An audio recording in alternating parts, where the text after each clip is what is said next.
Programa Raízes da Espanha, em Sorocaba. Um oferecimento Automec, Marcenaria Artesanal, Premodiza, Magnum.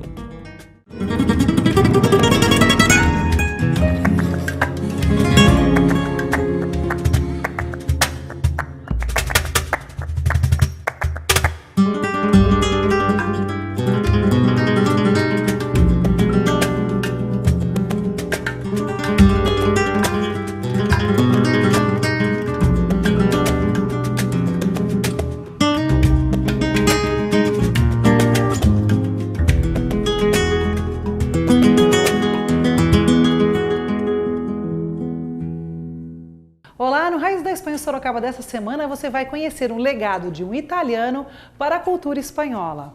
E no quadro das famílias espanholas, a história da família Tudela. E ainda vai poder aprender uma receita da gastronomia espanhola, salmorejo. Hamilton, o Além-Ponte é uma região que abrigou e abriga espanhóis e seus descendentes, mas também abrigou famílias de outras nacionalidades, como é o caso dos Isbrana. Qual é a sua convivência com esses espanhóis? Bom, como eu nasci na Comandante Salgado, ali bem perto do Quinzinho de Barros do Zoológico, a minha infância foi ali junto com os espanhóis. E foi muito interessante porque à noitinha nós saímos todos na rua, os pais levavam suas cadeirinhas para a calçada e lá nós ficávamos comendo pipoca, acendíamos fogueira também e era muito interessante, as crianças brincando e os pais conversando. Enfim, a minha vida inteira foi ali no Além-Ponte, na Nogueira Padilha. Eu estudei ali no prézinho, na escola, onde hoje é terminal de ônibus. Muito interessante porque lá tinham músicas folclóricas, músicas espanholas também que nós dançávamos, né? E isso foi o prézinho. Depois no Senador Vergueiro, onde foi a minha primeira escola mesmo, foi no Senador Vergueiro. Depois estudei no Barcelona e no Sionc, todos aqui no Além-Ponte, no bairro dos Espanhóis. Embora tenha viajado bastante, você sempre viveu em bairros de famílias espanholas, tradicionalmente. E, evidentemente, frequentavam os mesmos lugares. Você, como arte, educador, ator e diretor, presenciou a decadência de símbolos culturais da região como o Alhambra e o Eldorado. O que significou isso para você? Olha, eu posso dizer que o Alhambra eu não cheguei a conhecer, porque quando eu era já criança, ele já estava na sua fase de decadência e era uma oficina mecânica, se eu não me engano. Meu pai que sim contava as histórias do Alhambra para mim, mas o Eldorado, sim, esse eu frequentei muito, eu assistia todas as matinês possíveis e quando eu fiquei mais adolescente também eu ia em todos os filmes nos finais de semana que lá passavam. Mas tinha uma curiosidade, a minha curiosidade era ver aquele palco abandonado atrás da tela do cinema. Então eu ia no banheiro sem ter vontade, só para ficar olhando aquele palco, que foi palco de muitos cantores, se eu não me engano. A partir dessa paixão pelo teatro, você idealizou o Teatro de Bolso, onde frequentemente estudou autores da dramaturgia espanhola. Os sonhos eles nunca morrem, né? E eu, desde criança sempre gostei muito de teatro, minha vida inteira foi em cima do teatro. E o Eldorado, quando ele ficou abandonado, aquilo para mim era um sonho. Mas sonhar nunca é demais. Mas como não foi possível, então eu idealizei aqui, na Vicente Beccaria, no final da Nogueira Padilha, um teatro de bolso, pequeno, com apenas 30 lugares. Mas é um teatro onde há 3 anos nós estamos todos os sábados e domingos aqui, sempre 8 horas, acontecendo um espetáculo de teatro. Participou também de um evento realizado pela Casa de Espanha, que foi o Encontro de Mulheres Espanholas, com uma peça que você adaptou, A Rainha do Brasil. Essa encenação fez você mudar a sua visão sobre espaço teatral. Justo!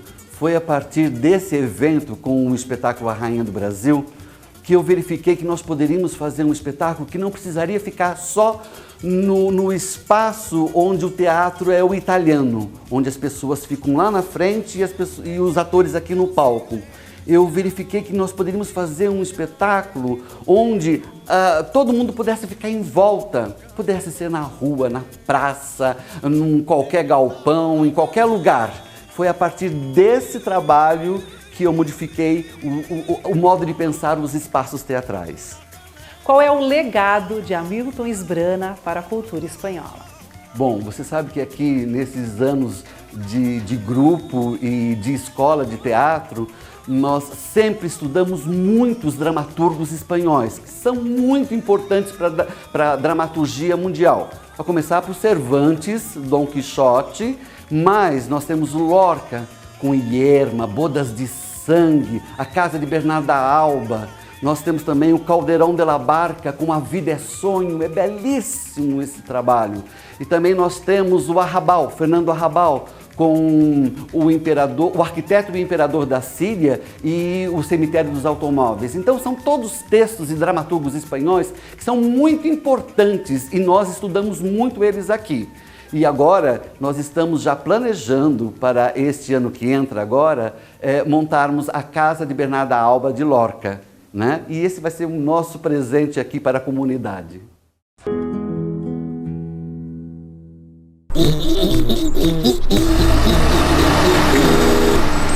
O que é isso? O dia virou noite! Será que é o fim do mundo? Sobe-se quem puder!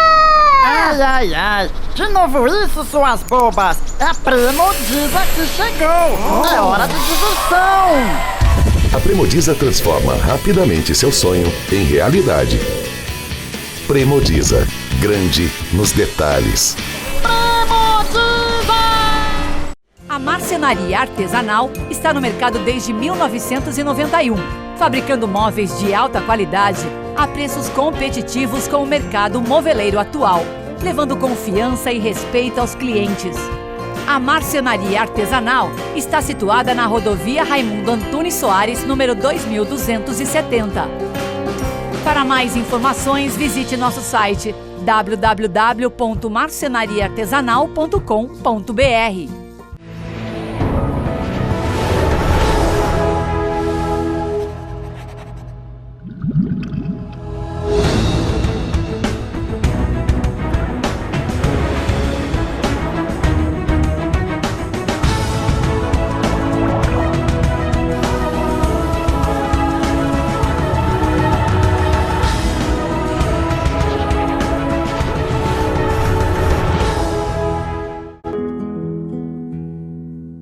Francine, viver próximo à família sempre faz a gente ter recordações muito marcantes. Você viveu próximo à sua bisabuela Joana Tudela há muito tempo, embora você conhecesse ela como La Abuela. Fale pra gente como que foi esse convívio. Olá, Valéria. Olá a todos. Então, Valéria, quando criança eu tive o privilégio de conviver com a minha bisavó e o meu bisavô paternos. E a minha bisavó, ela faleceu com 93 anos, então eu convivi bastante com ela. Até mais ou menos os meus 15 anos de idade, eu era vizinha dela de parede. Então eu pude presenciar bastante a convivência, as maneiras de vida, né, daquela casa. As casas faziam divisa no fundo também com uma cerca de madeira.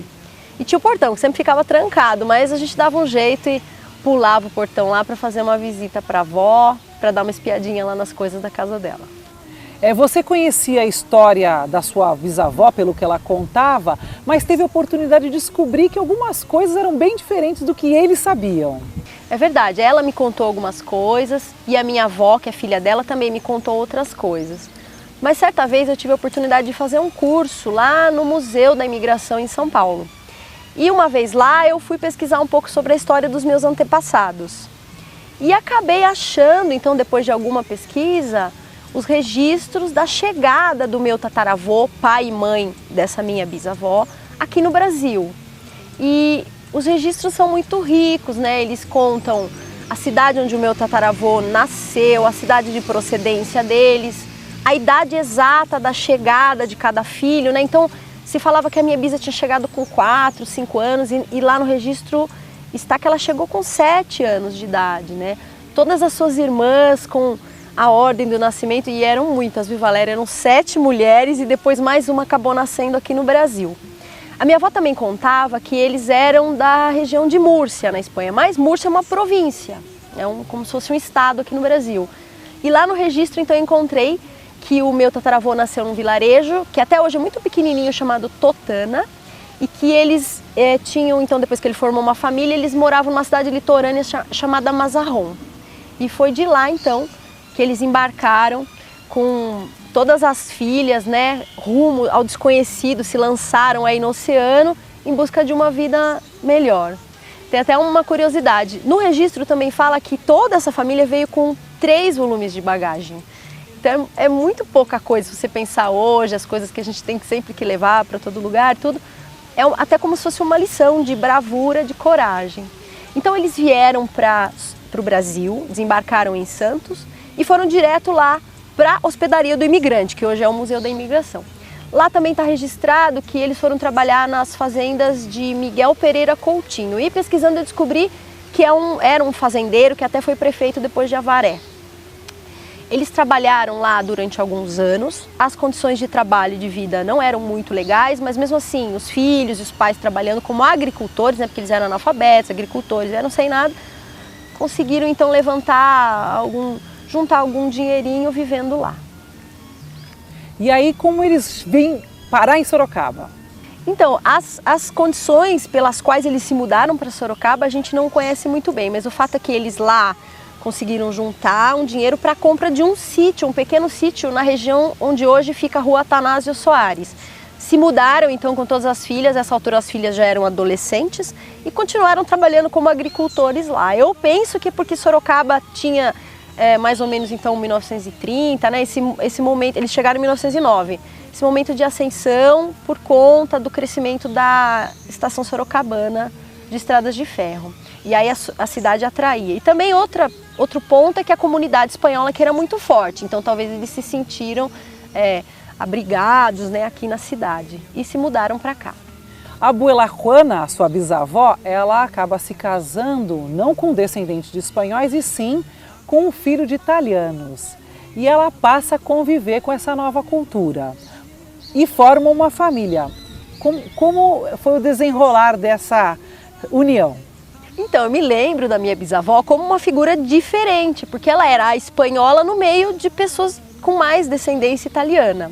Então ela era uma figura magra, eu lembro dela sempre lidando no quintal, tinha sempre um sorriso no rosto, mas não era um sorriso muito meigo, era um sorriso um pouco irônico, né? E ela se destacava por isso, ela falava palavras diferentes, palavrões diferentes, ela nos ensinou comidas, então, bastante específicas da Espanha, então tem a sardela, tomava sempre sangria, dizia que o segredo da longevidade dela era tomar um cálice de vinho tinto todo dia, então ela era uma figura um pouco diferente, isso me marcou bastante. E as tradições também espanholas para mim vieram diretamente, porque como ela nasceu lá e eu convivi com ela bastante, não com outros bisavós italianos, eu me lembro bastante então do que ela me falava, do que eu aprendi com ela. Então a gente com certeza afirma que a família Tudela tem raízes da Espanha em Sorocaba. Tem raízes da Espanha em Sorocaba. Ela viveu toda a sua vida, assim, ela adolescência ela ficou em Avaré, mas depois toda a sua vida, até os 93 anos, ela ficou em Sorocaba. Uma mulher de sangue forte, né? Ela teve 7 filhos, 4 homens e 3 mulheres, e assistiu, infelizmente, à morte de todos os seus 4 filhos, né? Então, e permaneceu firme, lúcida até os 90 anos. Então, e todos os filhos e a maioria das irmãs moravam em Sorocaba. E para Francine, o que significa ser descendente de espanhóis? Para mim, significa fazer parte dessa comunidade trabalhadora, corajosa, né? Até meio pulso forte, que vem ajudando a edificar essa cidade há mais de um século. Também acho interessante, a minha família tem algumas tradições, né? Eu participo dos bastidores, das preparações aí de várias paejas. O meu pai é famoso por fazer paejas aqui na cidade, o Sérgio Trevisan. E eu acho interessante levar essa tradição, mostrar isso para o meu filho, contar que eu conheci a minha bisa espanhola e com ela aprendi bastante coisa. Hoje você conheceu aqui no Raízes da Espanha em Sorocaba mais uma história de descendentes espanhóis. Nós vamos para um breve intervalo e voltamos já. Até mais. Chegou o empreendimento mais esperado do ano no coração da Vila Hortência, Vila de Espanha da Magnum Construtora. Apartamentos com 2 dormitórios, sacada ou varanda gourmet em 1 ou 2 vagas de garagem. Tudo isso em um condomínio com clube completo na localização mais desejada da cidade. E você ainda pode financiar pelo programa Minha Casa Minha Vida. Ligue 3313-1000 ou visite o decorado na Rua Santa Maria 231, Vila Hortência, ao lado do ginásio de esportes, Vila de Espanha. Garantia Magnum Construtora. Quer um Chevrolet Zero com o menor preço e a taxa zero? Então vem para Automec. Todo estoque com preços imperdíveis. Pagamos tabela FIP no seu usado e você recebe até 100% do valor do seu usado para gastar como quiser. Vem para Automec que cobrimos qualquer oferta da concorrência. Em Sorocaba, paralela Castelinho, General Carneiro e Avenida Ipanema. Visite grupoautomec.com.br.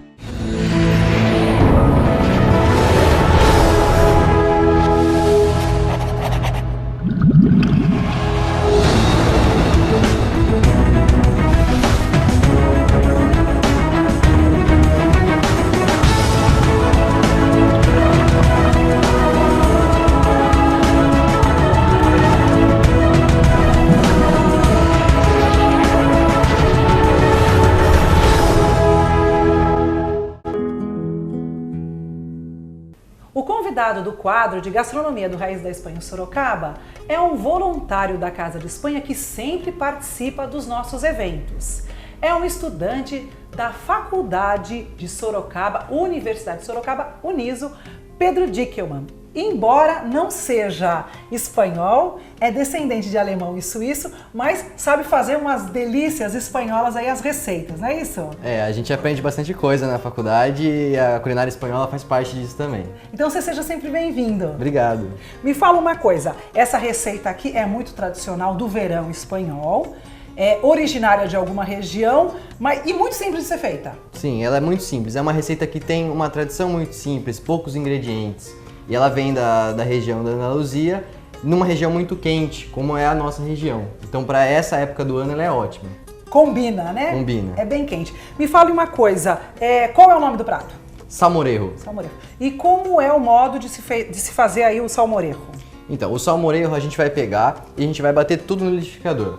É basicamente isso. Ele é muito próximo ao gazpacho também, que é uma sopa espanhola. Mas a gente vai só bater o tomate, o pão no liquidificador e ele tá pronto. O que diferencia do gazpacho é a liquidez, né? O gazpacho é Sim. mais líquido e esse é um purê, um pouco mais denso. O gazpacho costuma ser um pouquinho mais líquido. Esse vai um pouquinho mais de pão e ele acaba ficando mais espesso. E não tem pepino. Não tem pepino. E pode usar como variação também aqui o pimentão vermelho. Sim, o pimentão vermelho. Geralmente o vermelho porque ele fica mais bonito por causa da cor do tomate. Pode ser usado também. Tá, então vamos lá dar seguimento à receita. Ok. A primeira coisa que a gente vai fazer é que a gente vai pôr o nosso tomate no liquidificador. O tomate está sem pele. Isso, o tomate está sem pele e sem semente. Ele foi cozido na água quente, depois na água fria a gente tirou a pele. Tá. Isso para não ficar o azedinho da pele do tomate. Correto. Então a gente vem aqui com o tomate.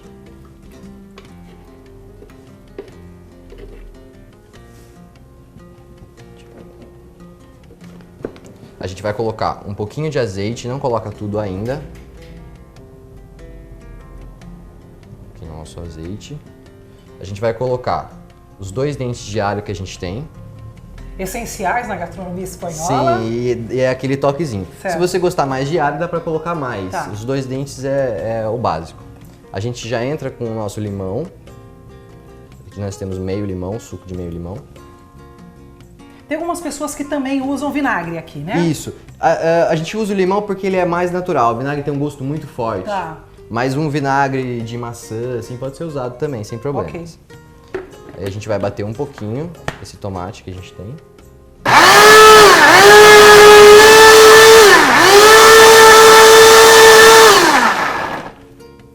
Bater o tomate um pouquinho.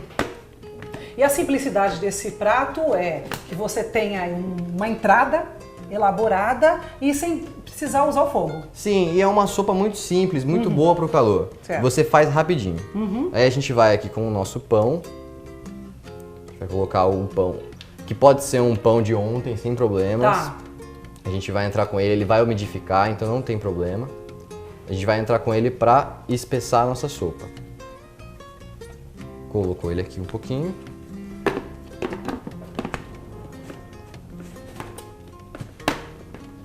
Fechou e vai bater.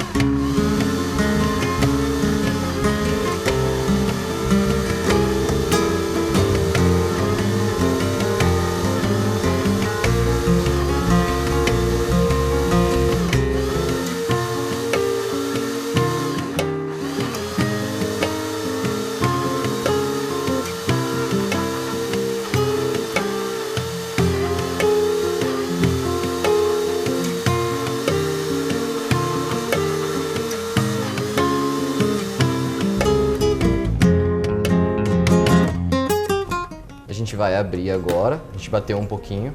Como você pode ver, ele está bastante espesso por causa do pão. Ah, ok. Qual que é o segredo do salmorejo?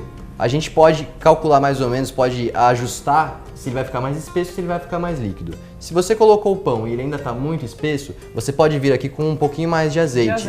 O azeite vai deixar um pouquinho mais líquido. E daí você pode controlar a sua sopa. Lembrando que a característica do salmorejo é ele realmente ser um pouco mais espesso. E o tempero também vai a gosto, né? Você gosta mais forte de limão, mais salgado. Limão, tá. sal, se você quiser colocar.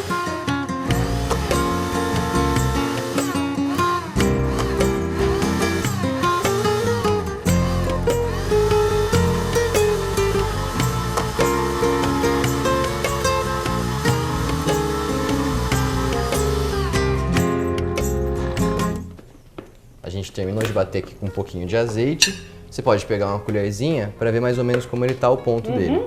Ah, Ó, tá certo. ele tá um pouquinho espesso ainda, eu acho que a gente pode colocar todo esse azeite. A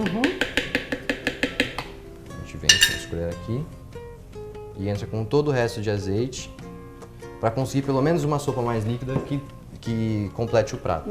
Tem algumas pessoas que fazem, para deixar rapidamente gelado, colocam alguns cubinhos de gelo para triturar junto, assim gela mais rápido, Sim, né? você só tem que ajustar aí a quantidade de azeite e a quantidade de tomate. Porque o gelo ele vai dar um pouco mais de água, pode deixar muito líquida Tá certo. a sua preparação.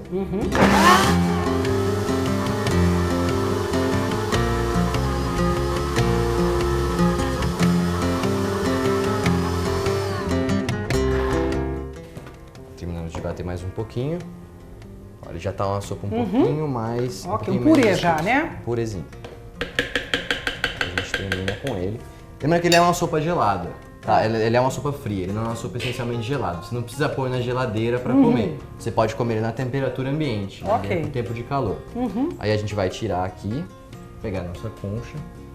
A gente vai só ver como é que tá o tempero dele. Tá.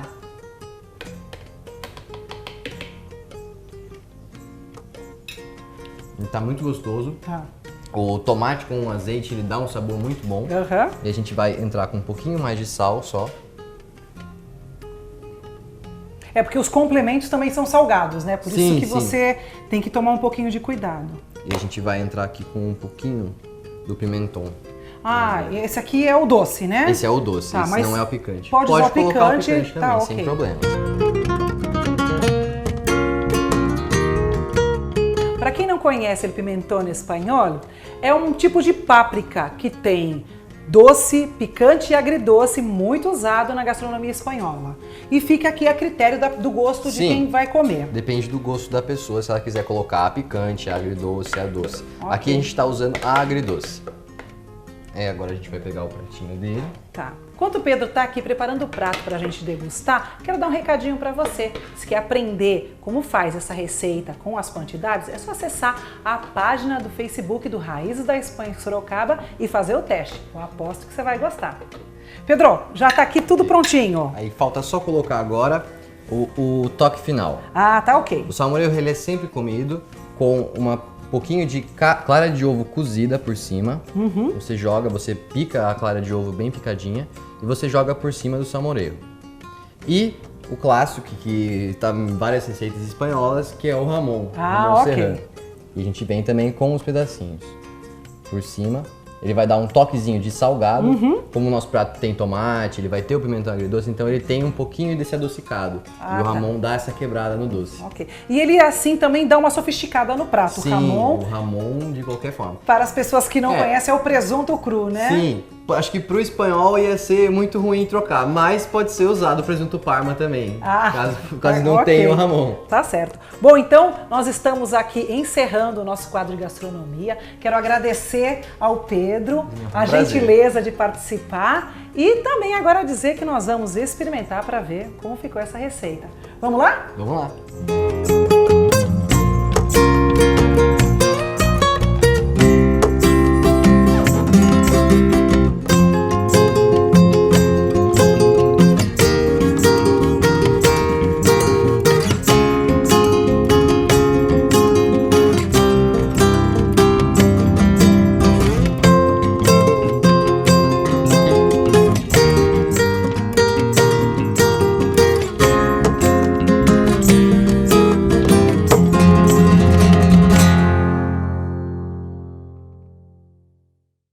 Você assistiu o programa Raízes da Espanha em Sorocaba. Um oferecimento Automec, Marcenaria Artesanal, Premodiza, Magnum.